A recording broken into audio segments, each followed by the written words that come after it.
Shalom, shalom, bien-aimé dans le Seigneur. Shalom, shalom à toi, mon frère, ma soeur qui m'entend en ce matin. Shalom à toute la grande famille de l'Église Rehoboth partout dans le monde, en Côte d'Ivoire, en France, en Haïti et dans toutes les villes et dans toutes les contrées. Église Rehoboth, sous l'inspiration de notre Père l'évêque Adé, vous tous qui, dans la communauté, dans les maisons et dans les lieux de culte, vous rassemblez pour écouter la bonne parole que le Seigneur a donnée pour notre croissance. Bienvenue dans le pain quotidien. Nous sommes aujourd'hui le mercredi 11 octobre 2023 et le thème de notre mois, c'est marchons par la foi. Marchons par la foi. Cette semaine, notre thème, c'est la mesure de la foi. Et le Seigneur, durant cette semaine, nous invite à compter, à mesurer, à peser, à évaluer la qualité de notre foi. C'est pourquoi, dès le lundi, au travers du thème Homme de petite foi, le Seigneur nous a pris ensemble avec un maître pour mesurer la taille de notre foi, pour nous inviter à avoir une foi très grande. Bien aimé, c'est parce que Pierre avait une foi très grande à un certain moment que son bras a pu s'étirer depuis la barque jusqu'à toucher la main et le cœur de Jésus en lui disant, invite-moi à te retrouver là où tu es. Et sa foi était plus longue que sa main. Et il a pu enjamber les eaux, marcher sur les eaux. Malheureusement, sa foi a été réduite à cause des circonstances autour. Bien-aimé, ta foi doit être tellement grande que tu es sur la terre, mais quand tu pries, tu apparais dans le ciel. Ta foi doit être tellement grande qu'elle dresse des échelles pour traverser le fossé qui te sépare entre toi et ton avenir, entre toi et ta victoire, entre toi et puis la grâce de l'Éternel. Ta foi doit être tellement grande qu'elle soit capable de sauter les murailles, les hauteurs, les montagnes qui t'empêchent de contempler la beauté de l'Éternel. Hier, par la grâce de l'Éternel, nous avons entendu l'évangile de gens de peu de foi. Le Seigneur nous invitait à regarder aussi la foi qui peut être comptée. Comment est-ce que plusieurs personnes ensemble n'ont pas pu avoir la foi en Jésus, ont été tourmentés. Dieu a compté 1, 2, 3, 4, il a compté jusqu'à 12 et il n'a trouvé aucune foi au milieu de ses disciples. Bien-aimé, la foi peut être comptée. La foi doit être comptée. Ta foi doit être comptée à chaque heure. Dieu veut compter ta foi le lundi, le mardi, le mercredi, le jeudi, le vendredi, le samedi et le dimanche. Ta foi ne doit pas manquer une heure, ne doit pas manquer un jour. Ta foi doit être consistante. Ta foi est mesurée, est comptée en quantité. Bien-aimé, quand Dieu viendra vers toi, il va te dire, mais combien de fois as-tu eu foi en moi? Et tu dois lui dire, Seigneur, à chaque respiration, à chaque clignement des yeux, à chaque fois que j'avais une pensée, j'ai toujours gardé la foi en toi. Ma foi est plus grande que le nombre de riz qu'on peut amasser dans un sac de riz. Ma foi est plus grande que le sable qui est au bord de la mer. C'est ce que Dieu fait en invitant Abraham. Il dit, va au bord de la mer, regarde, compte les étoiles, vois. Et puis si tu arrives à les compter, tu comprendras mes promesses pour toi. Parce que la foi compte. Quelle est la quantité de ta foi?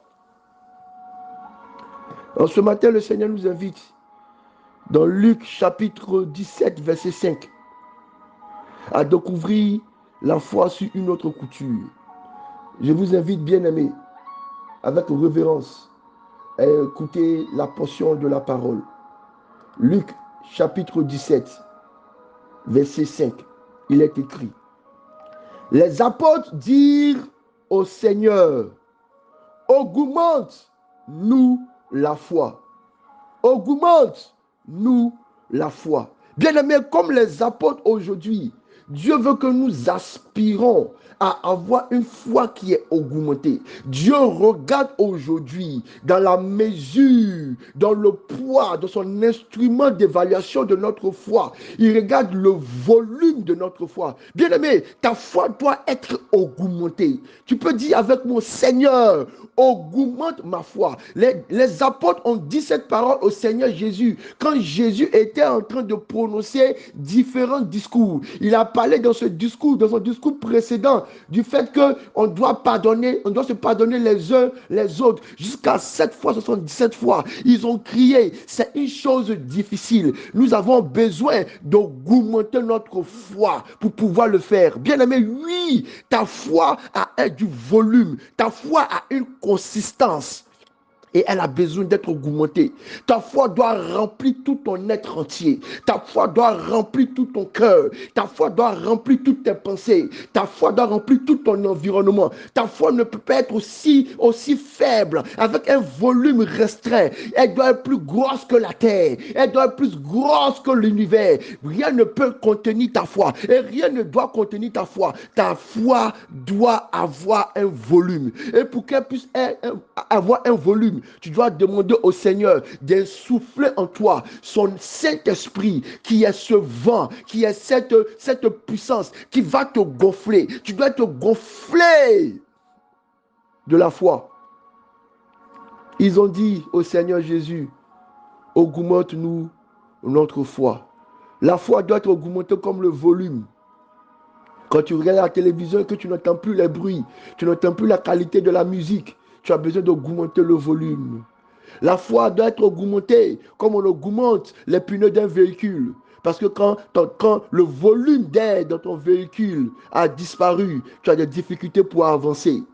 Mais quand on ajoute de l'air, la voiture va facilement.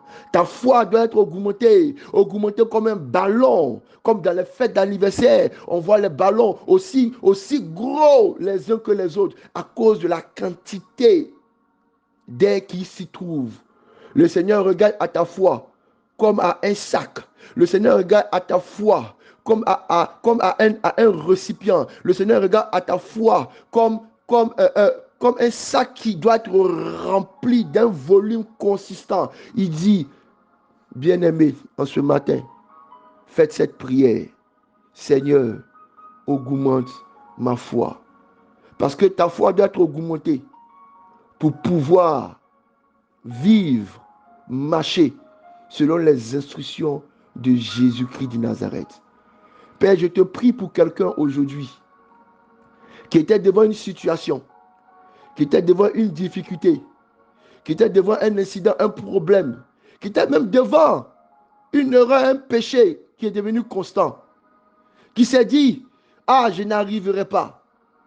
Seigneur, souffle par ton esprit ce don de foi, que la foi de cette personne augmente, qu'elle prenne encore plus de place dans son cœur, qu'elle prenne encore plus de place dans son cœur, qu'elle prenne encore plus de place dans son intelligence, qu'elle prenne encore plus de place dans sa vie, pour que rien ne lui soit impossible. Seigneur, augmente ta foi pour nous, pour que nous puissions marcher, pour que nous puissions aller encore loin, pour que nous puissions atteindre les objectifs que tu nous as fixés, pour que nous puissions accomplir notre belle destinée. Seigneur, augmente ma foi, pour que je ne puisse pas emprunter les chemins du péché. Seigneur, augmente ma foi pour que je puisse vivre en intégrité. Seigneur, augmente ma foi pour que je puisse exploser par une puissante pression et crier, il n'y a qu'un seul Dieu, Jésus-Christ, sauveur de l'humanité. Seigneur, augmente ma foi. Malia vaso keshebedeva. Fiaba sime keteyada bo suyavade. Seigneur, regarde comme les ossements desséchés. Il n'y a plus de vie dans certaines vies. Mais ce matin, je veux prophétiser. Esprit des 4 vents, souffle. Souffle. Souffle. Et que quelqu'un reçoive la touche de l'esprit qui accorde le don de foi. Qui accorde le don de foi. Le Seigneur me montre comme des images de personnes si maigres, si déprimées, comme s'il manquait de quelque chose. Et je souffre par la puissance de Jésus. La foi de l'Éternel qui vous donne le volume de votre vie, qui vous donne la consistance de votre vie, qui vous donne la couleur et la forme de votre vie. Le Seigneur régénère vos vies par le souffle de l'Esprit. Recevez en ce matin la foi en Jésus. Recevez en ce matin le don de foi qui vous fera faire des miracles, qui vous fera expérimenter l'impossible, qui vous fera admirer l'impensable, qui vous fera vivre l'incompréhensible. Recevez la foi. Seigneur, aujourd'hui ton Église crie, augmente-nous la foi. Bénédiction.